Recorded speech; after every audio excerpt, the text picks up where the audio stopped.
Supreme court आनी bench ने मखसूस नशिस्तों पर नज़रसानी केस की समाअत कल तक के लिए मुलतवी कर दी। जस्टिस मोहम्मद अली मजहर ने कहा कि आनी बेंच में जो जजेस मुयस्सर थे सब इस बेंच में शामिल थे।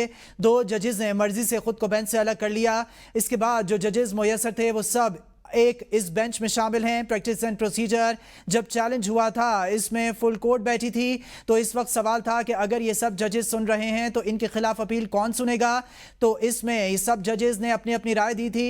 फर्ज करें कि अगर आईनी बेंच में 2 जजेस मजीद शामिल हो जाएं तो टोटल आईनी बेंच जजेस 15 और इस बेंच में 13 जजेस हो जाएंगे। बिशारत राजा से मजीद जानेंगे। जी बिशारत।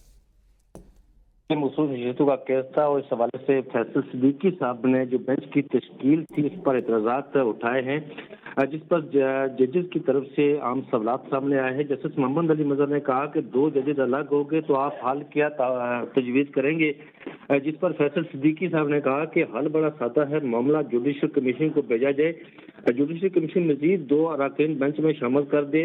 जिस पर जस्टिस जमाल मंदोखेल ने कहा कि सुप्रीम कोर्ट के सारे जज आईनी बेंच में क्यों ना हों। फैसल सिद्दीकी ने कहा कि ऐसा हो जाए तो और भी अच्छा होगा। जुडिशल कमीशन 2 जज और शामिल करे तो दो फैसला दे चुके उनका क्या होगा, ये जस्टिस मोहम्मद अली मजहर का कहना था। उनकी राय भी गिन लें फिर लार्जेस्ट बेंच हो जाएगा।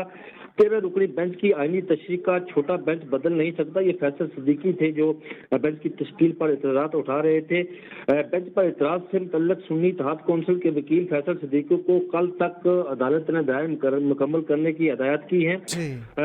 मुतासरा फरीक की नशिस्तों के उम्मीदवारों की दरख्वास्तों को भी नंबर अलाट करने की सुप्रीम कोर्ट ऑफ पाकिस्तान ने हिदायत जारी की है। हामिद खान की मुतफर्रक दरख्वास्त पर पेशरफ्त न हो सके। एडवोकेट ऑन रिकॉर्ड ने बताया दरख्वास्तों की छानबीन हो रही है। यह हामिद खान का कहना था। बताया गया कि रजिस्ट्रार ने कहा दरख्वास्तों में मतनाज़ा ज़बान इस्तेमाल की गई, अदालत दरख्वास्त मंगवा कर खुद देख ले। यह हामिद खान का कहना था। जस्टिस अमीनुद्दीन खान ने कहा कि रजिस्ट्रार का एतराज़ हो तो आप अपील कर देना। केस की समाअत कल तक मुलतवी कर दी गई। केस की समाअत कल तक के लिए मुलतवी कर दी गई है। बिशारत राजा, आप हमें समाअत के हवाले से अपडेट कर रहे थे, आपका शुक्रिया।